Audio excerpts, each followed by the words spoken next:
ایک غریب صحابی کی شادی۔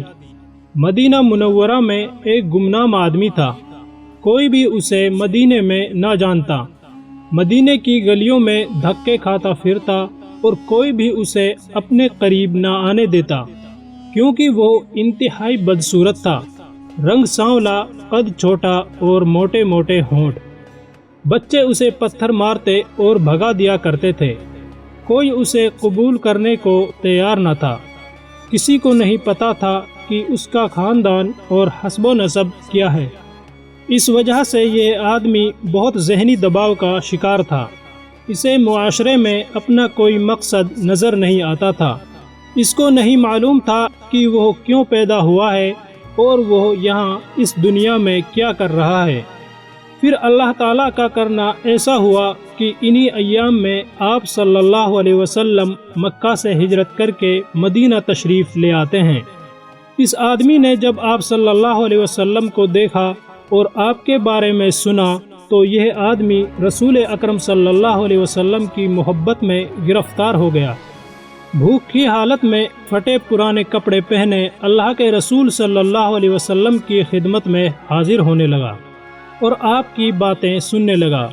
جیسے جیسے رسول اللہ صلی اللہ علیہ وسلم کی باتیں سنتا رہا، ویسے ویسے آپ صلی اللہ علیہ وسلم کی باتیں اس کے دل کو چھوتی رہیں۔ ایک دن نبی اکرم صلی اللہ علیہ وسلم نے بھرے مجمع میں اس آدمی کے بارے میں پوچھا، جلیبیب کہاں ہے؟ کیونکہ نبی کریم صلی اللہ علیہ وسلم کی نظر ہر ایک پر ہوتی تھی۔ جب اس آدمی نے سنا کہ رسول اللہ صلی اللہ علیہ وسلم میرا پوچھ رہے ہیں، جس کو شاید کوئی نام سے بھی نہ پکارتا تھا، کتنے ہی جلیل القدر مہاجر اور انصاری صحابہ وہاں موجود تھے۔ جلیبیب نے جب سنا کہ رسول اللہ صلی اللہ علیہ وسلم مدینے کے لیڈر، دنیا کے سب سے خوبصورت انسان، سب سے وجیح انسان میرا پوچھ رہے ہیں، تو جلیبیب رضی اللہ تعالی عنہ کی خوشی کا کوئی ٹھکانہ نہ رہا، لیکن چونکہ وہ شرما رہے تھے انہوں نے کچھ نہیں بولا۔ تو صحابہ نے ہی رسول اللہ صلی اللہ علیہ وسلم کو بتایا کہ جلیبیب یہیں پر ہے۔ اللہ کے رسول صلی اللہ علیہ وسلم نے فرمایا، جلیبیب آگے آؤ۔ جلیبیب رضی اللہ تعالی عنہ شرماتے شرماتے آگے آئے۔ آپ صلی اللہ علیہ وسلم نے ان کو اپنے قریب بلایا اور یہ شرماتے شرماتے آپ کے قریب آ گئے۔ رسول اکرم صلی اللہ علیہ وسلم نے ان کو شفقت کی نظر سے دیکھا اور فرمایا، جلیبیب تم شادی نہیں کرو گے؟ تمہارا شادی وادی کرنے کا کوئی ارادہ ہے یا نہیں؟ جلیبیب رضی اللہ تعالی عنہ نے عرض کیا، اللہ کے رسول صلی اللہ علیہ وسلم، مجھ جیسے آدمی سے بھلا کون شادی کرے گا؟ کون مجھے اپنی بیٹی دے گا؟ اللہ کے رسول صلی اللہ علیہ وسلم نے دوبارہ فرمایا، جلیبیب تم شادی نہیں کرو گے؟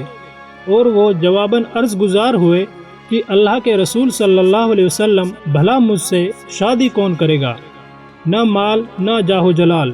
اللہ کے رسول صلی اللہ علیہ وسلم نے تیسری بار ارشاد فرمایا، جلیبیب تم شادی نہیں کرو گے کیا؟ جواب میں انہوں نے پھر وہی کہا کہ اللہ کے رسول صلی اللہ علیہ وسلم، مجھ سے کون شادی کرے گا؟ میرے پاس کوئی منصب نہیں، میری شکل بھی اچھی نہیں، نہ میرا خاندان بڑا ہے، نہ مال ہے، نہ دولت ہے۔ اللہ کے رسول صلی اللہ علیہ وسلم نے ارشاد فرمایا، فلاں انصاری کے گھر جاؤ اور ان سے کہو کہ اللہ کے رسول تمہیں سلام کہہ رہے ہیں اور فرما رہے ہیں کہ اپنی بیٹی سے میری شادی کر دو۔ جلیبیب خوشی خوشی اس انصاری کے گھر گئے اور دروازے پر دستک دی۔ گھر والوں نے پوچھا، کون؟ کہنے لگے، جلیبیب ہوں۔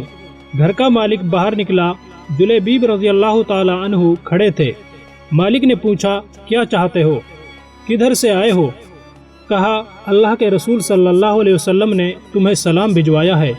یہ سننے کی دیر تھی کہ گھر میں خوشی کی لہر دوڑ گئی کہ اللہ کے رسول صلی اللہ علیہ وسلم نے ہمیں سلام بھجوایا ہے۔ ارے یہ تو بہت خوش بختی کا مقام ہے کہ ہمیں اللہ کے رسول صلی اللہ علیہ وسلم نے سلام بھیجا ہے۔ جلیبیب رضی اللہ تعالی عنہ کہنے لگے، آگے بھی سنو، اللہ کے رسول صلی اللہ علیہ وسلم نے تمہیں حکم دیا ہے کہ اپنی بیٹی کی شادی مجھ سے کر دو۔ صاحب خانہ نے کہا، ذرا انتظار کرو، میں لڑکی کی ماں سے مشورہ کر لوں۔ اندر جا کر لڑکی کی ماں کو پیغام پہنچایا اور مشورہ پوچھا۔ وہ کہنے لگی نا نا نا نا، قسم اللہ کی میں اپنی بیٹی کی شادی ایسے شخص سے نہیں کروں گی، نہ خاندان، نہ شہرت، نہ مال و دولت۔ ان کی نیک سیرت بیٹی بھی گھر میں ہونے والی گفتگو سن رہی تھی اور جان گئی کہ حکم کس کا ہے، کس نے مشورہ دیا ہے۔ سوچنے لگی اگر اللہ کے رسول اس رشتہ داری پر راضی ہیں تو اس میں یقیناً میرے لیے بھلائی اور فائدہ ہے۔ اس نے والدین کی طرف دیکھا اور مخاطب ہوئی، کیا آپ لوگ اللہ کے رسول صلی اللہ علیہ وسلم کا حکم ٹالنے کی کوشش میں ہیں؟ مجھے اللہ کے رسول کے سپرد کر دیں، وہ اپنی مرضی کے مطابق جہاں چاہیں میری شادی کر دیں، کیونکہ وہ ہرگز مجھے ضائع نہیں ہونے دیں گے۔ پھر لڑکی نے اللہ تعالیٰ کے اس فرمان کی تلاوت کی، اور دیکھو کسی مومن مرد و عورت کو اللہ اور اس کے رسول کے فیصلے کے بعد اپنے امور میں کوئی اختیار باقی نہیں رہتا۔ سورۃ الاحزاب آیت نمبر 33۔ لڑکی کا باپ اللہ کے رسول صلی اللہ علیہ وسلم کی خدمت میں حاضر ہوا اور عرض کیا، اے اللہ کے رسول، آپ کا حکم سر آنکھوں پر، آپ کا مشورہ، آپ کا حکم قبول ہے، میں شادی کے لیے راضی ہوں۔ جب رسول اللہ صلی اللہ علیہ وسلم کو اس لڑکی کے پاکیزہ جواب کی خبر ہوئی تو آپ صلی اللہ علیہ وسلم نے اس کے حق میں دعا فرمائی، اے اللہ، اس بچی پر خیر اور بھلائی کے دروازے کھول دے اور اس کی زندگی کو مشقت و پریشانی سے دور رکھ۔ پھر جلیبیب رضی اللہ تعالی عنہ کے ساتھ اس کی شادی ہو گئی۔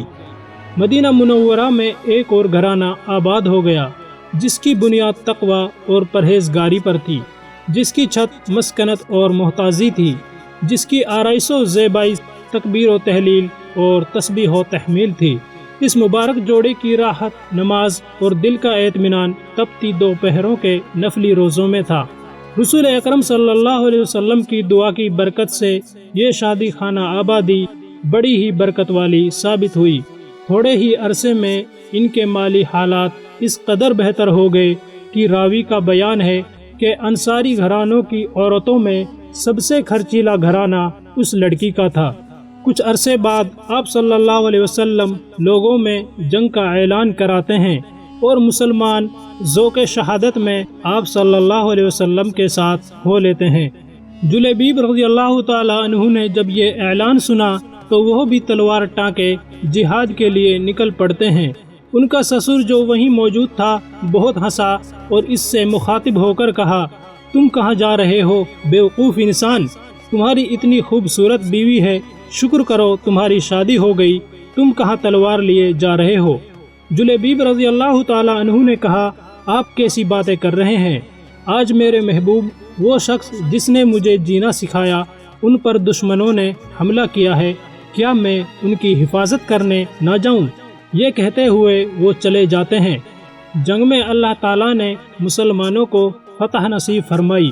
رسول اکرم صلی اللہ علیہ وسلم نے اپنے صحابہ کرام سے دریافت فرمایا، دیکھو تمہارا کوئی ساتھی بچھڑ تو نہیں گیا؟ مطلب یہ تھا کہ کون کون شہید ہو گیا؟ صحابہ نے عرض کیا، ہاں فلاں فلاں حضرات موجود نہیں۔ پھر ارشاد ہوا، کیا تم کسی اور کو گم پاتے ہو؟ صحابہ کرام رضوان اللہ علیہم اجمعین نے عرض کیا، نہیں یا رسول اللہ۔ آپ نے فرمایا، لیکن مجھے جلیبیب نظر نہیں آ رہا، اس کو تلاش کرو۔ چنانچہ ان کو میدان جنگ میں تلاش کیا گیا۔ وہ منظر بڑا عجیب تھا۔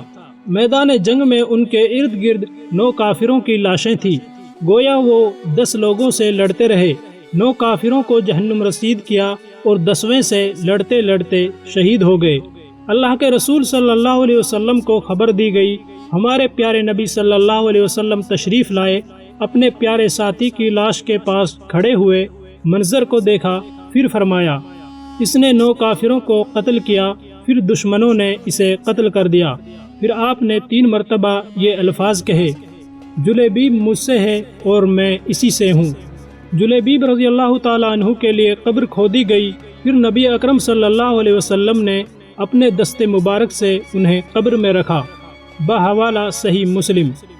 تو پیارے دوستوں، صحابہ کرام رضوان اللہ علیہم اجمعین قابل احترام ہیں اور ان کی عزت کرنا ہر مسلمان پر فرض ہے۔ انہوں نے اسلام کو زندہ رکھنے کے لیے بے شمار قربانیاں دی ہیں۔